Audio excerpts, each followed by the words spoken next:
Oi, esse é o projeto Vida em Duas Rodas, eu sou o Guilherme e nesse vídeo a gente traz uma palestra que foi gravada pelo engenheiro de tráfego Osias.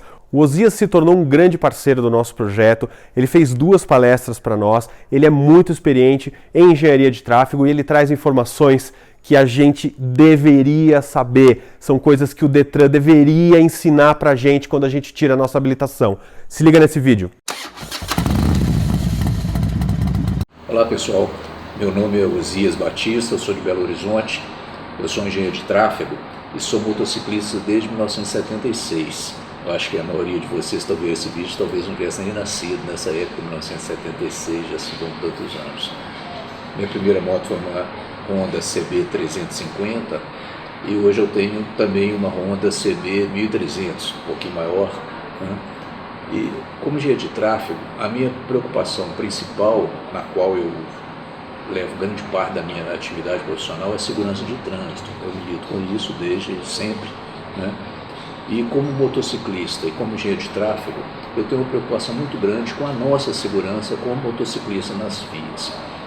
E vocês estão vendo todas as outras apresentações aí desse nosso encontro, desse nosso congresso, muito focada na questão da preparação, na questão das técnicas de pilotagem, mas eu vou falar de uma coisa diferente que pouca gente se preocupa no país hoje, que é a falta de relação entre engenharia de tráfego e o motociclismo. O que acontece? Existem pouquíssimos engenheiros de tráfego que pilotam motos, né? Alguns até usam moto dentro da cidade, mas que pilotam moto com o sentido mesmo de entender a motocicleta, de entender a visão do motociclista dentro do trânsito, né? O que leva a isso? Nós não temos pessoal no CONTRAN, não tem motociclista no CONTRAN, não tem motociclista no DENATRAN, se tiver são poucos, né? Nos órgãos de engenharia de tráfego normalmente não tem motociclistas. Então a função de engenharia de tráfego é de desconhecer a moto. Não existe nada, não existe nenhum tipo de estudo mais detalhado no país relativo a motocicleta no trânsito. E isso preocupa demais, né, pela falta de acontecer. E a posição de como não tem motociclista, o engenheiro de tráfego sempre pensa assim, tem que tirar a moto. Moto é perigoso, moto mata os meninos não têm informação, então tem que tirar a moto. Então a tendência principal das pessoas é o seguinte, a moto é ruim para o trânsito, e não é, né? Então nós sabemos que não é. Então essa questão a gente tem que incentivar mais que a engenharia de tráfego. Olhe a moto com carinho, estude a moto e tenha soluções para a moto. Eu vou falar para vocês algumas 2 grandes linhas dessa nossa conversa. Como é que a engenharia de tráfego trabalha na rodovia e como que a moto tem que conhecer a engenharia de tráfego na rodovia e como que a engenharia de tráfego trabalha a moto ou deveria trabalhar a moto dentro da cidade. As rodovias, a principal característica da rodovia, pela velocidade mais alta, é um tratamento diferente nas curvas, né? Toda curva de estrada, a princípio, tem uma coisa chamada superelevação, que é quando a estrada chega numa curva, ela chega na curva e ela inclina para o lado de dentro da curva. Por que tem essa inclinação? Para que a força da gravidade puxe a moto para dentro da curva, puxe o veículo para dentro da curva, auxilie o veículo a fazer a curva. A princípio, quanto mais alta a velocidade da via e quanto mais fechada a curva, maior tem que ser essa inclinação. São detalhes técnicos, não vou entrar neles, mas o que acontece, né? Essa inclinação, nós vamos brincar aqui com esse modelo de moto, essa inclinação, quando chega aqui, a força da gravidade puxa a moto para dentro da curva, então ela ajuda a moto a fazer a curva. Isso é muito legal, mas tem alguns problemas sérios, né? Porque nem sempre essa inclinação é feita, né? A gente costuma ver em alguns lugares que a curva entra reta, né? A estrada entra reta, né? Então às vezes ela entra até tombada para o lado errado. Então o fato de haver ou não haver essa inclinação, ela é muito importante para saber como que a gente se conduz na curva. Quando a gente tem uma sequência de curvas, é onde mora o principal perigo. Eu vou mostrar um desenho que eu fiz para vocês aqui, né? Onde a gente tem aqui uma curva, que seria uma curva para a direita, logo em seguida uma curva para a esquerda. O que acontece com essa curva? Ela é para a direita. Ela tem que ser inclinada para esse lado de cá, de forma que a moto possa entrar e estar inclinada aqui e puxando a moto ou o veículo para o lado de cá. Quando chega na curva de cá, ela tem que estar inclinada ao contrário, né? forçando a acontecer isso. Como que nós resolvemos essa questão em termos de engenharia? Nessa primeira parte da curva, a estrada é inclinada dessa forma. Na segunda curva, ela tem que estar inclinada ao contrário. Então, eu tenho que ter esse pedaço entre as duas curvas, é importante que tenha esse pedaço, mas nem sempre acontece, para que essa inclinação que está do lado de cá possa ser neutralizada e começar a inclinação para o outro lado, para a curva. Agora imaginem uma situação dessa que não tem essa separação. É como se as curvas elas já se emendassem assim, quer dizer, não tendo essa separação, essa reta entre as duas curvas, não tendo essa reta, o que acontece? A inclinação veio nesse ponto e logo em seguida ela já está começando a outra curva. E ela está começando a curva com a inclinação ao contrário. Então o tempo para fazer essa transição de inclinação fica muito curto. E acontecem os erros de construção ou os erros de projeto que matam as pessoas nas estradas, porque começa a inclinação para o lado de cá e não dá tempo de corrigir essa inclinação. Então ele entra na curva seguinte ainda com essa inclinação aqui. Ou seja, a motocicleta, quando está entrando na segunda curva, a força da gravidade ajuda a jogar a moto para fora da curva. Então a gente tem que prestar muita atenção nas estradas, né? Com a questão da gente chama de curvas sucessivas e curvas sucessivas reversas, né? Eu tenho uma curva para um lado, uma curva para o outro. Esse momento de transição é onde grandes erros de engenharia, grandes erros de implantação, de construção, causam uma série de acidentes, né? E a gente repara muito nessas curvas a questão de normalmente tem uma defesa metálica nas curvas, que são chamados guarda-reios, né? As defensas metálicas. As defesas metálicas no Brasil elas são feitas exclusivamente para automóveis, porque elas são placas metálicas, né? Lâminas metálicas dobradas em formatos para ter maior rigidez, né? E elas ficam a uma determinada altura do chão. E elas são presas por postes metálicos, de tanto em tanto, protegendo a curva. Ora, quando a moto vem e ela cai na curva, e ela vem deslizando por baixo da curva, ela passa por baixo do guarda-reio. O guarda-reio não vai até o chão, ela passa por baixo. Então o que acontece com o motociclista? Ele é cortado pela lâmina metálica. A outra questão é que os postes que seguram a lâmina metálica, se o motociclista for jogado e passar por baixo, bater num poste desse, o poste parte a moto ao meio, parte o motociclista ao meio. Então as defensas metálicas que existem no Brasil, elas não são feitas com motocicleta. Alguns países do mundo já usam essa defensa metálica até o chão. O Brasil não usa. O Brasil tudo se faz, quando se faz, é utilizando o mais barato, o mais econômico. E, novamente, ao projetar as estradas, não se pensaram nas motocicletas. Então a gente tem que tomar muito cuidado quando vai chegando em alguma curva que tem essa defesa, porque a gente tem que saber que ela não está ali para nos proteger. Pelo contrário, ela é mais um perigo para a gente. É claro que se tiver um barranco, um despenhadeiro, ela vai evitar que a gente caia lá em cima, mas talvez, conforme a velocidade, a gente vai chegar lá embaixo em pedaços. Então, a gente tem que tomar muito cuidado, onde tem defesa metálica, tomar o máximo cuidado na curva, porque ela não é proteção para nós, né?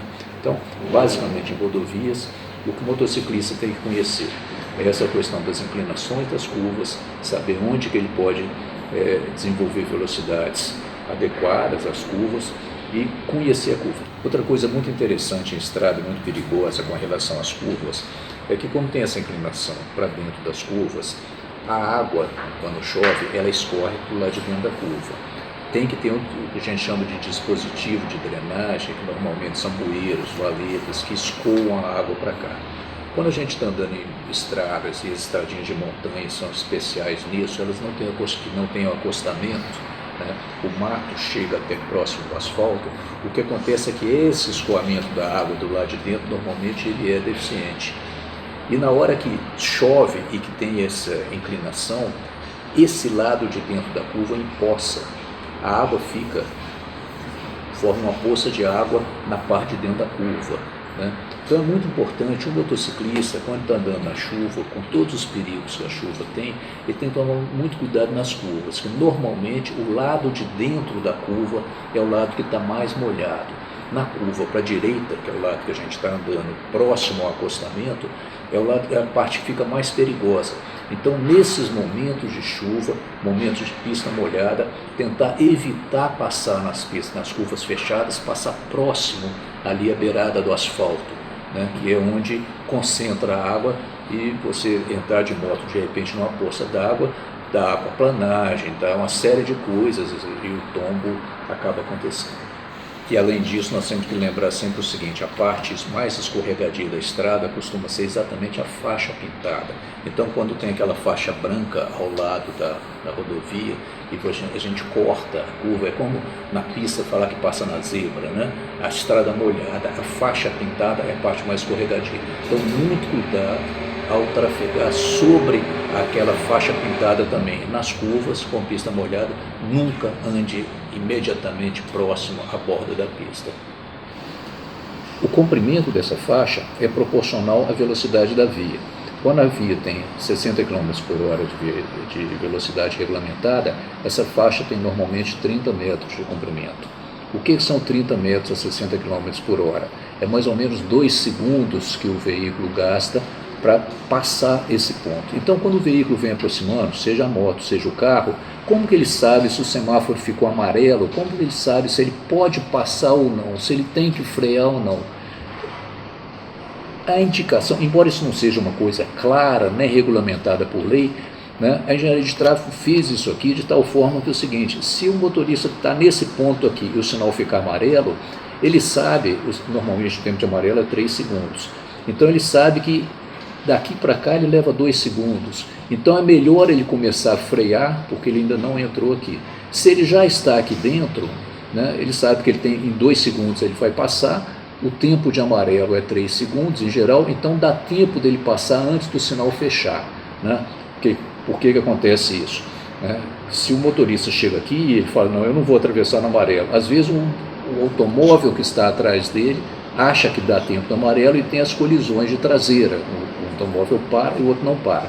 Então, uma regra prática que tem e que o motociclista também deve adotar é essa: se você ainda não entrou onde tem essa faixa e o sinal amarelar, freie e pare antes do semáforo. Agora, se você já está aqui dentro, então é melhor você passar para evitar que você, freando bruscamente, você tenha uma colisão traseira. E a colisão traseira na moto, ela é muito mais problemática do que a colisão traseira no automóvel, porque normalmente o que acontece? O veículo que está atrás da moto, ele está olhando para o semáforo, a moto desaparece, a moto mistura com o pedestre, né? Uma das normas, vocês viram em outras palestras aí, é que a gente tem que dirigir, tem que pilotar sempre achando que a gente não está sendo visto. E no semáforo, a questão da gente ser visto, ela é pior ainda, porque o motorista vai estar prestando atenção nos pedestres, vai estar prestando atenção no foco semafórico, e nós nos confundimos aqui, nós somos confundidos de motocicleta com uma pessoa com pedestre na faixa, ou simplesmente desaparecemos da vista do motorista. Então, essa regra de andar aqui, ela é muito interessante. Eu falei da inclinação de curvas. Nas cidades, normalmente, quando você tem uma avenida, sempre a inclinação ela é sempre para o lado de fora, para que a água que cai da chuva aqui, ela escorra para cá. Quando você tem uma curva na cidade, normalmente, é mais fácil para o engenheiro civil que constrói a via manter toda a inclinação sempre para fora do canteiro central, em direção à calçada, para ficar mais fácil esse escoamento da água. E normalmente eles fazem isso também na curva. Então é muito comum você entrar, por exemplo, para uma curva para a esquerda, por exemplo, e se a curva for para a esquerda, e ela está inclinada para o lado de fora, porque a curva fazendo assim, ela acabou sendo inclinada para cá. As cidades que têm dispositivo de drenagem, que a gente chama de boca de lobo, ao longo do meio-fio aqui, é muito fácil ver nas curvas, quando as bocas de lobo são do lado de fora da curva, é porque a curva está inclinada para o lado errado. Então, prestar atenção também nisso, que nas cidades, nas avenidas, é muito comum não ter essa elevação nas pistas, pelo contrário, ter a elevação contrária na pista, então a gente vai acabar sofrendo acidente por conta disso. Uma outra questão da engenharia de tráfego é que, eu falei antes, a tinta que se utiliza na pintura, ela é muito escorregadia. E nós temos dois problemas seríssimos na cidade com relação à segurança do motociclista. Uma são as faixas de pedestre, que por si só já tem uma parte maior pintada de branco, e que em alguns lugares ainda se pinta uma cor de fundo para destacar a faixa de pedestre. Então a faixa de pedestre ela tem o branco e normalmente tem um laranja, um vermelho, uma coisa desse tipo, fazendo fundo. Então nós temos toda a plataforma da faixa de pedestre pintada, ou seja, toda a plataforma de pedestre, na hora que molha com a chuva, fica absolutamente escorregadia. Então não se consegue frear em cima da faixa de pedestre. E a outra questão que ocorre demais é que ao se fazerem as ciclovias e pintarem as ciclovias atravessando alguma outra via, né, a ciclovia que está no asfalto, na hora que chega no cruzamento ela atravessa, aquela pintura, ou verde ou vermelha, que se usa para a ciclovia, ela também é muito escorregadia. Então, no caso de chuva, muito cuidado ao virar em cima desse tipo de pintura, porque ele, infelizmente, ele não é feito para dar a aderência que nós motociclistas precisamos. E lembrem-se, quanto mais estreito o pneu da moto, quanto menor a cilindrada da moto, menor o atrito que ela tem no chão e menor a aderência que ela vai ter, mais fácil de levar o tombo. Por outro lado, a motocicleta maior, ela é mais pesada, então ela tem mais peso para jogar ela para fora da curva para escorregar, ou seja, de qualquer jeito é muito perigoso. Bom, nós falamos aqui algumas coisas relativas à engenharia de tráfego, né? O importante é que a gente comece a criar no Brasil uma cultura da engenharia de tráfego olhar para o motociclista, né? Nós precisamos insistir junto com os órgãos de trânsito, insistir junto ao CONTRAN, junto ao DENATRAN, que além de modificar todo o processo de habilitação, que nós estamos brigando tanto por isso, comece a dedicar estudos específicos ao motociclista. Não adianta ter a ideia que vai se eliminar o tráfego de motocicleta em lugar nenhum. As motos vieram para ficar e vieram para tomar um volume muito grande dentro das cidades. Então, se os órgãos de governo não assumirem a motocicleta como um componente importante do trânsito, com todas as suas questões de ser mais insegura, de ter menos dispositivos de segurança e ter um tratamento especial dentro do trânsito, nós vamos continuar com essa barbárie que acontece, essa quantidade de motociclistas mortos, tanto pela falta de formação, quanto pela engenharia de tráfego não se adaptar ao nosso tipo de veículo. Bom, espero que tenha atendido aí o desejo de vocês de conhecer um pouquinho mais, né? E desejo a todos aí que o congresso seja altamente positivo. Tamo junto.